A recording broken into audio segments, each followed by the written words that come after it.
What's up, guys? Welcome back to another episode of Real Estate the Ramsey Way. The housing market has seen some pretty weird times lately. And while things aren't as crazy as they were just a couple of years ago, it's still not a walk in the park out there. Interest rates are up, prices, while steady, are also high, and there just aren't enough homes for sale. Bottom line is you really need to be informed on what's happening in the market and how it affects you. So stick around and listen to my conversations with folks struggling with things like affordability and refinancing in this unusual market.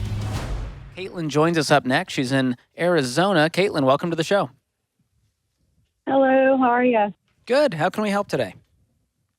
Yeah, I just had a quick question in regards to overcoming a negative mindset. So I'm 29. I live out in Arizona. I'm a single mom. And as you know, our housing market has been Giselle intense, to say the least. And I'm paying about 60% of my take-home pay in rent. Ouch. I can't buy in this market. I don't make enough. I pulled down to about 40 last year. And I just feel like I'm spinning my wheels, and that treading water feeling is really starting to get to me. So I was hoping you could provide some insight on that if possible. Yeah, I mean, I'll be honest, Caitlin, I'm like, I would feel that too if more than half the paycheck is going to housing. That's a big chunk. So tell me a little bit more about kind of the situation, because you are obviously in a more expensive, I don't know if it's an area or apartment or what it is. Is there other options for you to change locations just to at least catch your breath and bring it down to at least, we recommend 25, 30%, but even if it went down to 35%, that would change your world. Right. Yeah. I live in a 2-bedroom apartment right now, and I pay about $2,000 a month. I had looked at going down to a 1-bedroom. The only trouble with that, it would only save me maybe $300 a month, but I actually work from home. So and I have my son here with me too. So I don't know how we would make that work. Yeah, no, 2-bedroom. Yeah. Yeah. So the have you beds, I haven't. Oh, sorry. I was going to just say, have you driven, 20 miles either direction of where you currently are just to see other prices? Right now, I'm already kind of on the edge of what I would consider to be a safe area. So okay. I can look maybe a little bit deeper into Phoenix, but I just want to make sure we're still safe and everything's good like that. So I work remotely, so I could probably buy in other states and other markets, but my son's father's here, and I really just don't want to leave my home state. So For sure. Understandable. And how much do you make a year? I pulled down about 40 last year. Okay. What are you doing for work? Yeah. I work at a call center for an insurance company. Okay. So there's only two ways we can go about this. I mean, we can spend less and we can make more. So do you have any payments in your life that we can get rid of? Do you have any debt? I don't have any debt. I do have that going for me. I don't have any debt, and I do anticipate my income going up. I had a conversation yesterday with my supervisor that made me feel like maybe something close is on the horizon for getting my pay up. I think it's just this waiting period between making more money and trying to find something cheaper to rent. It's mentally been draining me, I think. But for sure. Well, especially as a single mom. I mean, how old's your son? He just turned 6. Oh. His name's Mason. I think he might be listening. That's awesome. Way to go, Mason. That's awesome. Oh, well, you're doing an incredible job, Caitlin. I mean, the hard thing is it's nothing that you're doing wrong. It's just that the numbers are kind of stacked against you. And so, like George said, an option of bringing in more. I mean, right now the job market is just insane. And so I would push and look to see if you can even, 40 grand, you're doing fine. But man, people are paying just insane amounts of money right now for jobs. And since yours is not like very specifically specialized, you know what I mean? Like, I feel like you could do all sorts of things, even with the experience that you've had in this insurance role. So, I don't know if it's looking for something else or a different apartment, but one of those two things really it needs to shift for your own sanity, Caitlin. You know what I mean? Like, even temporarily. to have the numbers work for you. Is going to be a big deal. Do you have an emergency fund, Caitlin? I do, yeah. Okay, 3 to 6 months in there? I still have my baby one. I have a $1,000 emergency fund, and then I have about $4,000 in my actual emergency fund. So I still need to build that up. Okay. I think building that up may help with a little bit of that financial peace and anxiety about what if something happens, if one check doesn't come in, what are we going to do? And if you get that in place, then I'm going to start saving up for a house slowly. And I know it's hard because there's not a lot of margin right now, but that feels like it's the long-term goal. And I'm hoping that all of this craziness is not forever. And so a year from now, hopefully we're looking at a very different picture. And you are work from home, and so that does open you up. But I know you've got to still stay close to home because of the situation with your son. And so there's not a ton of options here other than let's look at the budget. Let's do a budget audit. Where can we save every single insurance premium, every single expense? I'm going through that with a fine-tooth comb going, how can I shave off $10, $20, $30? Yeah, absolutely. And then the income, income and apartment situations would change too, you know. Yeah. But you're doing a great job, Caitlin. You really are. You're doing a great job for where you're at. Incredible. No debt. You have savings. I mean, all of it. You really are. But that 60%, that hurts me. It's a tough situation. Mm-hmm. And this inflation stuff, I mean, it's hitting people all over their pocketbooks, from rent to gas to food. And so there's just batten down the hatches and let's get to work. Let's get the second job if we have to. Let's trim the subscriptions that we're not using right now. And all the little luxuries that we once enjoyed might need to go away temporarily. Yeah, for a season, because they're saying, you know, I read a report and they think in the next 18 months with just even the supply chain, all of that. But I'm like, I mean, the hard thing is after 2 years, I've just learned, who knows? Like, who knows? That's right. I remember April of 2020 doing Instagram lives. I did one like every other day just to answer questions. And I remember I said, "Hi guys, I think by August, all of this will all be over. It's all going to be over." Here we are. So I'm not predicting anything, but I think you just have to prepare with where we're at, the reality of what's going on. And what sucks is that means cutting back some because the numbers, everything is going up. Yeah. And if you're single, you don't have kids, there's more options because we can go, all right, let's get you a roommate. Now, it's more difficult when you have a family, when you've got kids involved. It's not that simple. Right. But if you work from home, that can open you up to a lot of options too. And you may not want to live on the outskirts of town, but temporarily for a year, if we have to sign that lease to go, all right, we can now breathe and still hit our other financial goals, I'm okay with that. And it's amazing what peace of mind even does, right? Like we can talk about the numbers and the percentages and all of that all day long, but there is just something to be said about when you do have margin, it gives you a level of peace, like a level of like you can take a breath. And sometimes it's worth the things you never thought you would do. I never would live this far from wherever, right? People make these claims. And then when life starts hitting you and you think, okay, is it now I would rather live farther away and actually have peace of mind and margin and enjoy life a little bit more than everything just getting sucked out of the paycheck. So much out of our control too. And so I always like to go, what is in my control? Yeah. So in Caitlin's situation, if I'm anyone listening right now, I'm going, all right, let me make a list of ways I can make more and ways I can spend less. I'm going to make a list of 5 things and I'm going to go, okay, which one can I go do this week, this month? And just start trying things. What can I sell on Facebook Marketplace that's been sitting in the closet for a while? What is that second job I can take for a few months to just supplement my income temporarily? Yeah. And so if you start doing all of that, and that's why I love the budget audit, it's kind of a real nerdy thing, but you go, man, I'm way overpaying for auto insurance. Let me connect with Xander, and oh my gosh, I just saved $100 right there. And you start doing that in all areas. We've talked about this on your show, Rachel, with cable and internet. And how can we start shaving all of this down, our phone bills, to where now we have $200 a month in margin, and we can breathe a little bit. And it's not easy. I'm not trying to make it sound like it's just... but it's the stuff that's the kind of the auto draft, the auto pay, where you're just like, oh, and then you look up 2 years and you're like, wow, I've never pushed on that or seen that. You know what I mean? And doing that, it gives you some more margin. Yeah, you got to advocate for yourself and get yourself in a better financial position. And that's why our plan works in good times and bad. I mean, imagine if she had all these debt payments looming in her life. Yeah. Great work, Caitlin. You've done a great job. Good job. Tanner's with us in Washington, D.C. Hi, Tanner. How are you? I'm good. How are you? Better than I deserve. What's up? So my question is, I'm curious about the flexibility of spending more than 30% of your take-home pay on rent. Found that pretty difficult to do, especially in like an urban area like D.C. I live in downtown. I make around $90,000 a year, post-grad 23-year-old. I got about $20,000 in cash and $7,000 in an investment account, and my only debt is around $7,500 in student loans, and I spend about $2,000 a month in rent, which is my biggest expense by far. But I still find myself able to save and spend less on other things. I'm just curious your take on that approach. Okay. Well, we tell folks to put 25% of their take-home pay aside for housing. And no, math works in every city and in every state. You don't get a pass on math because you're in Washington, D.C., even though Congress thinks you do. Yeah, I was getting ready to say, a lot of people think they do. Yeah, a lot of people in D.C. think you do, but you don't. And the purpose behind it is not that 25% is magic, Tanner.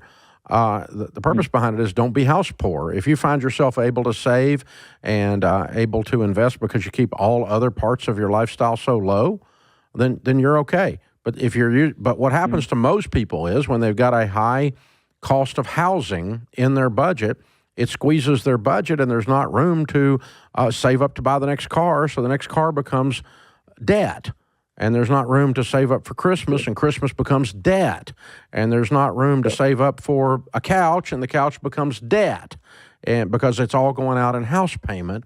And so, in effect, what you did is you didn't, by squeezing yourself, you did that. Now you're telling me you've made room in your budget and you're doing okay. Then if whatever you want to do, brother. But here's the thing: whatever you spend on rent is gone. Mm-hmm. I mean, you're just setting fire to $100 bills in the middle of the floor. And so the more $100 bills you burn in the middle of the floor, the less money you got, man. I mean, it's a pretty simple equation. Yeah. Yeah, definitely reduces the ability to buy down the road for sure. Yeah, I mean, because you're giving it to them in rent. And so I don't know how you fix that exactly necessarily in your situation. Maybe your commute is longer. Maybe there's a roommate involved. Or maybe you just say, it's going to cost me this, and it's my choice, and I'm an adult. Well, yeah, you're allowed to do all that. But our reason to giving you the 25% guideline, it's not a rule, it's a guideline, is so that you don't become house poor. Because if you're, for instance, going to get a mortgage, folks in America, the stupid mortgage company will approve you for almost double that.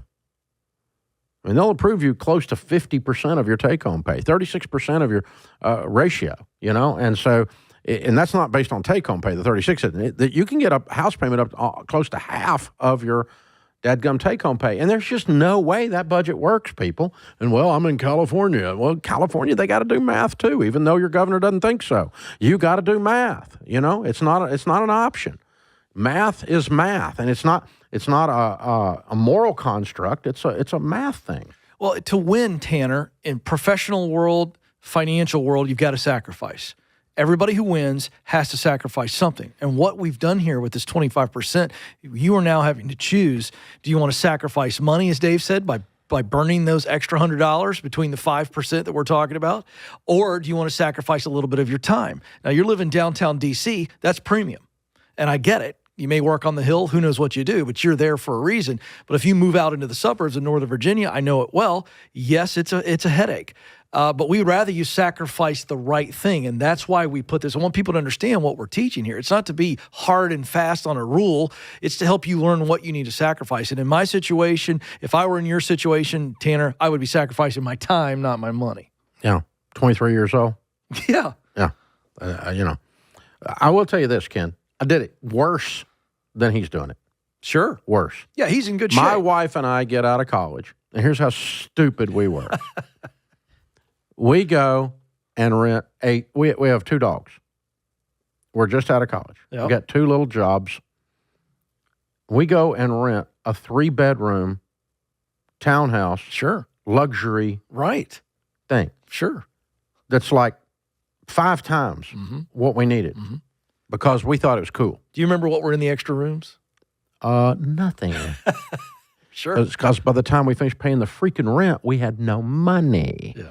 Yeah, so what we ended up doing was moving into a little 1-bedroom apartment in a questionable, I don't know what those ladies down the hall were doing, in a questionable situation. And you were hoping you weren't on a Vice episode? Man, I'm telling you. And we lived there for a year, but it was 1/3 the rent that we were paying before. 1/3.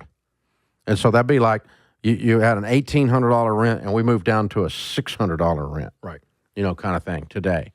In today's dollars, it was a lot less than that back when the dinosaurs roamed the earth. But yeah, But oh my gosh, wow. Well, see, I hear that. I did the exact same crap. No, okay? I get it. But Because to I your wanted point, something nice and I had a job. Yeah. And I'd gotten out of college and I deserved it. We But have I a was lot of stupid. 23-year-olds that are in a very similar situation to Tanner. Now, just think about this. If he gets a roommate and now he's saving, let's just call it $1,000 a month, okay, splitting the rent.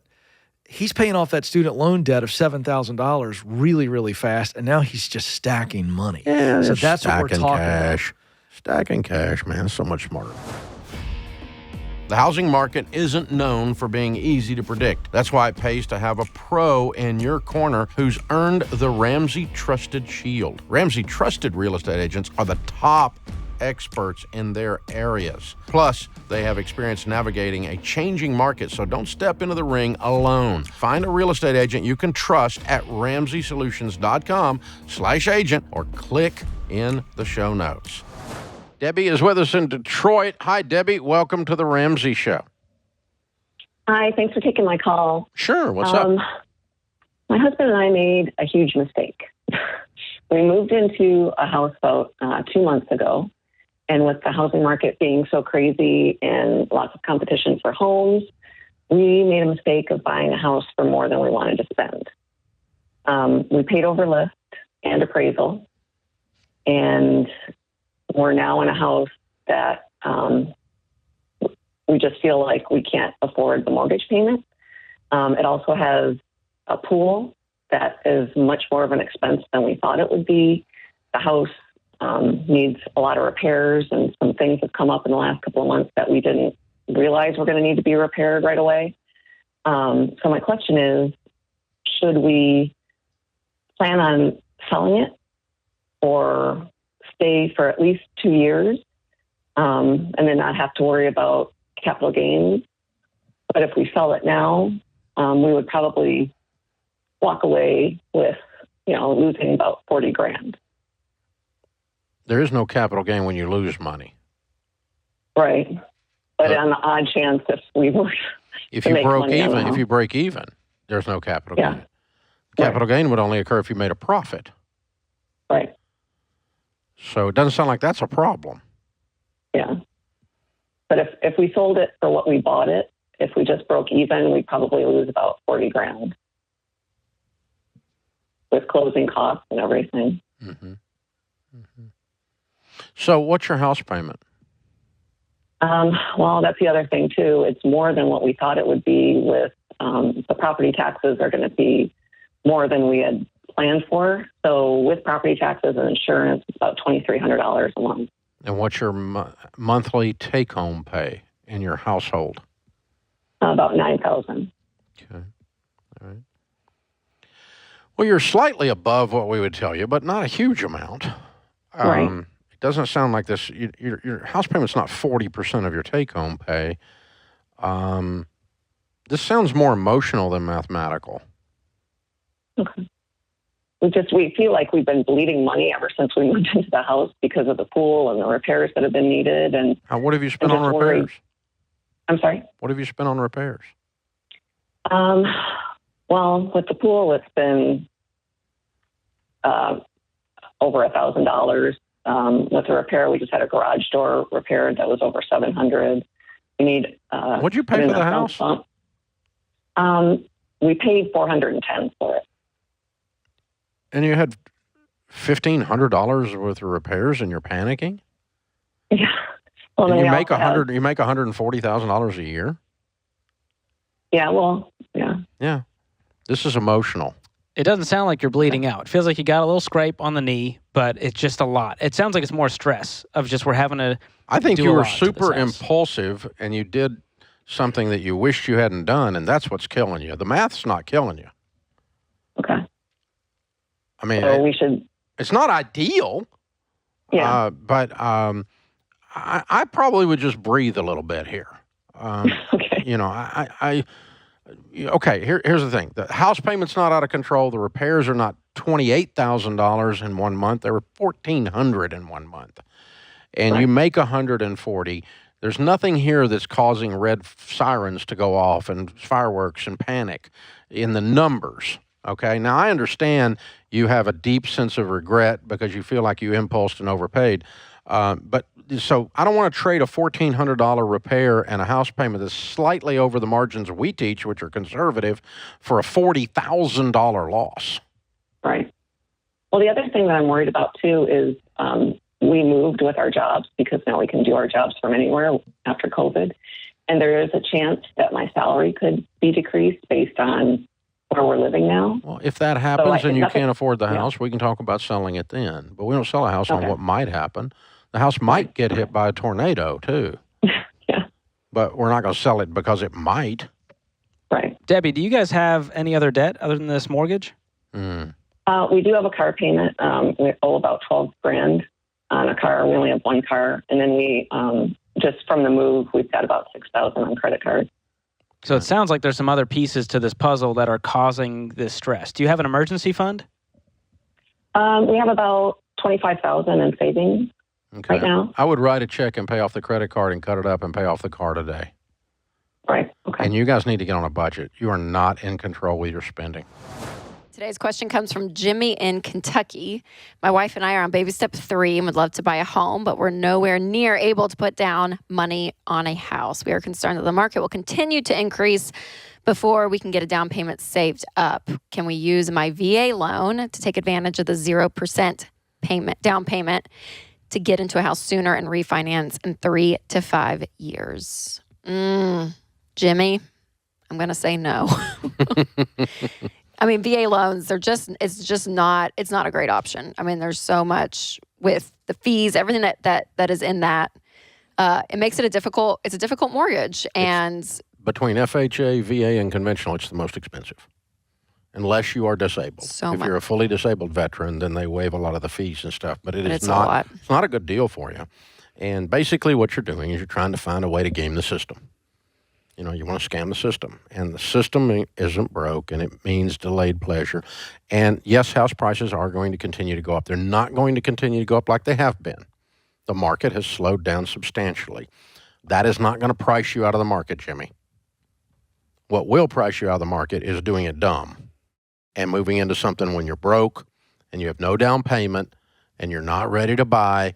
You're going to get in a problem. You're going to create friction here in your life. It's not going to be fun, and you're going to turn. We want you to have a house. We don't want the house to have you. Yeah, and that's what ends up happening so much. We talked about it on the show yesterday with George that, your home, it's such an emotional thing, right? It's like where your family is. It's where you sleep at night. It's where you do your meals. I mean, like it's such an emotional part of your life. And so many people rush into that. So it's an emotional part of your life, and it's the most expensive part of your life. It's usually the largest purchase you ever make. And so because of that, it's like people make not wise decisions when it comes to their money with their houses because they just let their emotions get ahead of them, whether it's fear, whether it's longing for something. Plus, there's all these stupid people that are around you telling you all the time to buy something. You got to buy a house. You got to buy a house. You got to buy a house. You got to buy a house. You can't be a renter. You got to buy a house. Everybody, oh God, you're going to get priced out. Okay. And what is your beautician an economist? The lady doing your nails is not an economist. Oh, my God.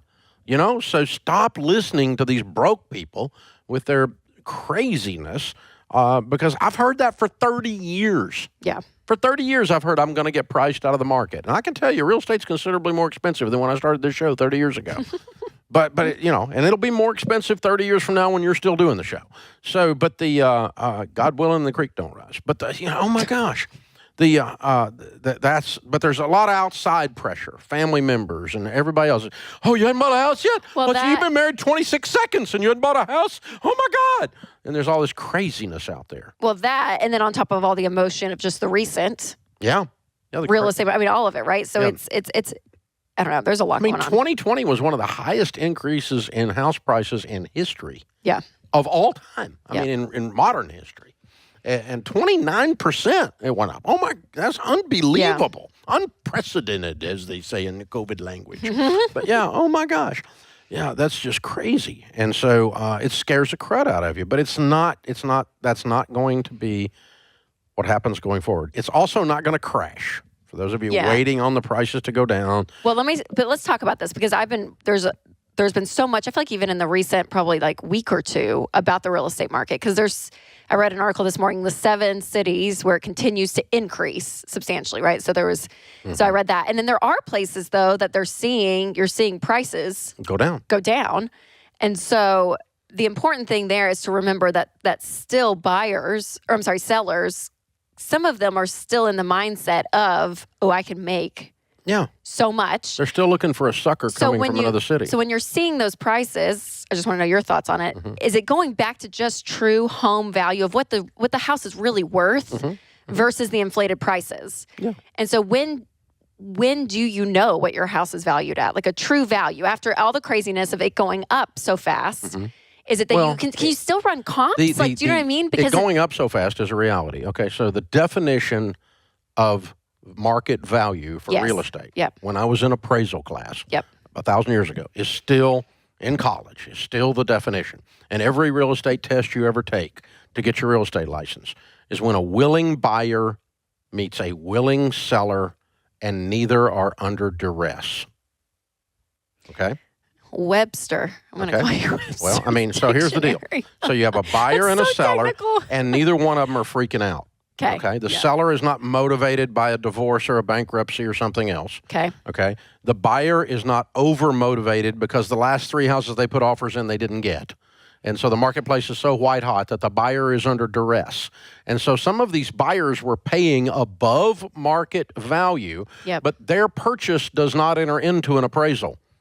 That property is not an actual indicator of value. Okay. Because one of the parties was under duress. Yes. You can't use a foreclosure on your street does not affect the value of your house because one of the parties was under duress. Okay. So that's not a value, so then that's a how price. How are people out there that are wanting to buy or sell, like how do you run comps now? Because I'm like, usually you just run comps of the house around. You run comps, and if one of them sticks up and shows... But they all are going to stick up, right?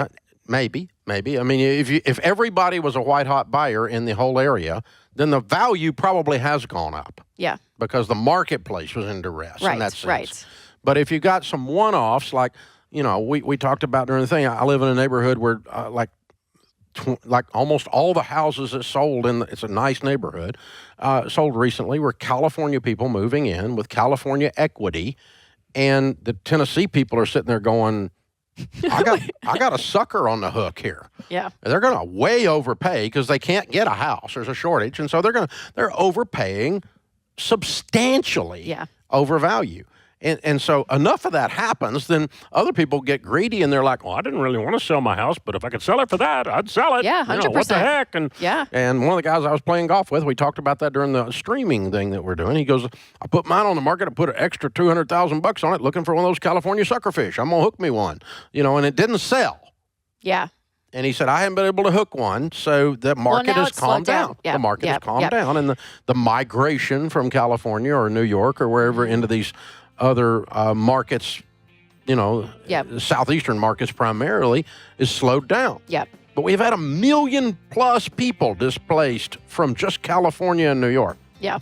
Just those two states moved out into other markets. And that, it adversely affects what is a real value. Yes, but so that's real what's hard. value should be based on a calm, reasonable, wise transaction by both parties. Yes. And even that goes up 3 to 5% a year.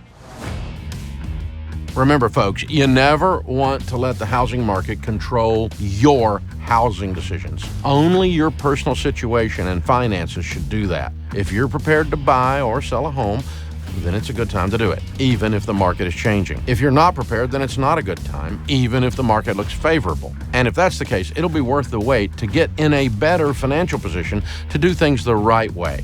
Trust me. Thanks for listening. Make sure to share this with the people in your life that are getting hung up on what's happening in the market, and tune into the next episode where we really get tactical about the steps it takes to purchase your next home.